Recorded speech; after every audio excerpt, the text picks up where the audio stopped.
When a robot needs to cooperate with many operators to complete multiple operations, the operators can click the reservation button to make a reservation after preparing the workpiece. The robot will complete the corresponding program work in turn according to the reservation order of different operators. 1. Reservation settings.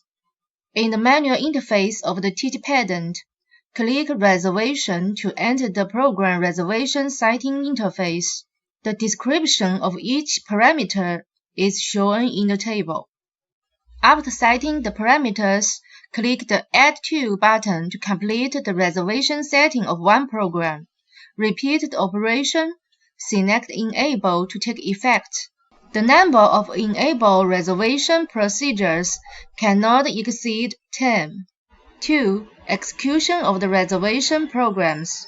When the system uses the reservation program, it must be triggered by pressing the reservation button in the automatic mode.